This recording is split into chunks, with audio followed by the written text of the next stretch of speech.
Sortant de la brume, les maisons du village, construites en pisé et coiffées de chaume, jaillissent dans leur simplicité.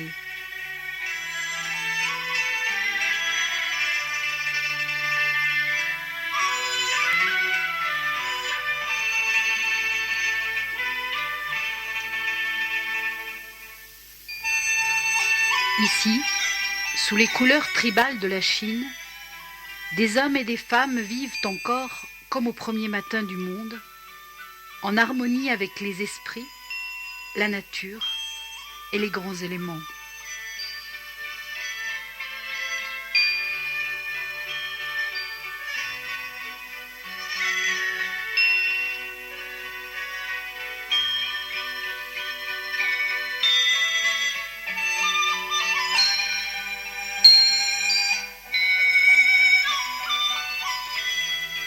Dans les montagnes isolées du Yunnan, 25 minorités ethniques ont pu maintenir intacts leur mode de vie et leurs caractéristiques propres depuis l'époque où elles furent repoussées dans les terres les plus inhospitalières par l'expansion des Chinois Han.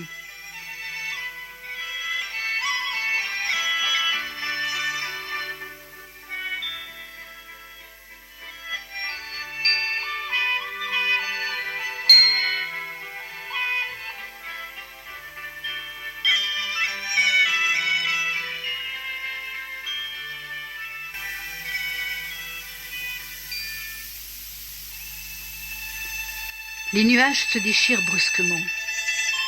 Le spectacle touche au surnaturel.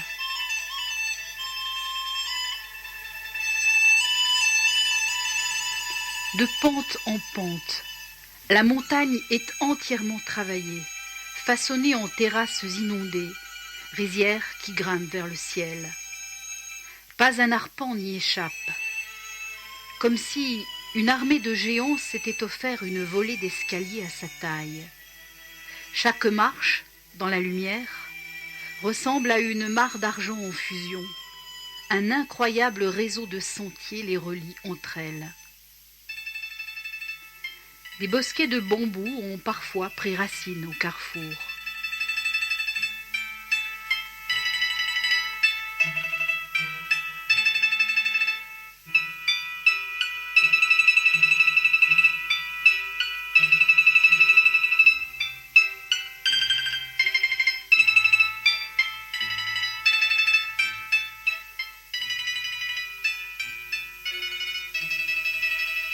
Les minorités ethniques du sud de la Chine sont réputées pour avoir les premiers conçu le système des cultures en terrasse. Leur isolement dans les monts du Yunnan les a préservés de la mécanisation. Au fil des siècles, de légendes en traditions, ils ont forgé autour de cet art une véritable civilisation du riz.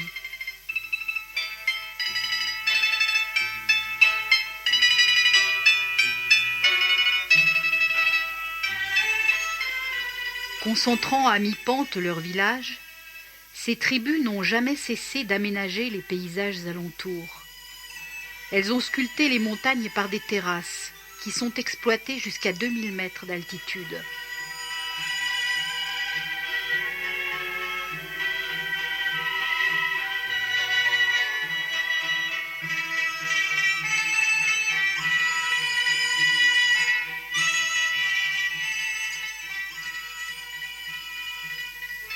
Équipés d'outils archaïques, l'arère et le râteau, les hommes labourent leurs rizières 5 fois par an et cultivent 13 variétés de riz différentes.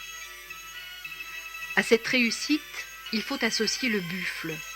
Animal vigoureux, aux cornes imposantes, il est devenu leur ami. Serviteur fidèle mais aussi animal sacré, il vit près de son maître, à l'étable, au rez-de-chaussée de la maison. Son attachement est tel que les traditions exigent qu'il suive son maître dans la mort.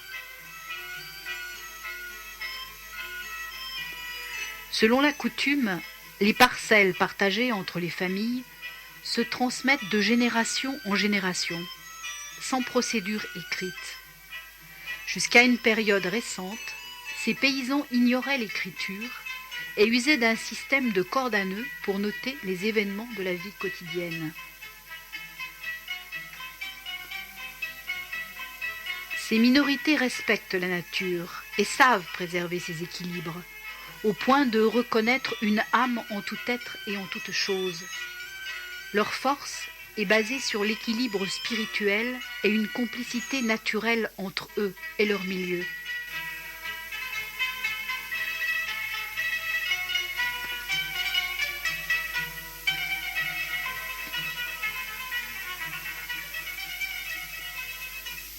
Mais les puissants qui dirigent aujourd'hui la République populaire de Chine, tout comme ceux qui les ont précédés, ont pendant longtemps tout fait pour asservir ces minorités.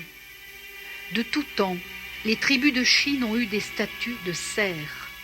De tout temps, on les a qualifiées de barbares et de chiens. De tout temps, elles ont été méprisées par cette population Han qui colonise les régions les plus reculées de cette autre Chine des minorités.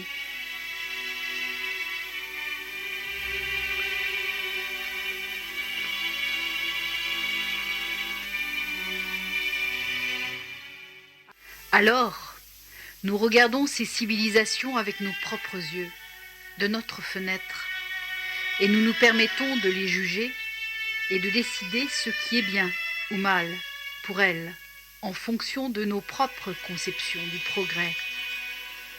Les droits des peuples minoritaires sont de plus en plus bafoués au profit de ceux qui dirigent le monde.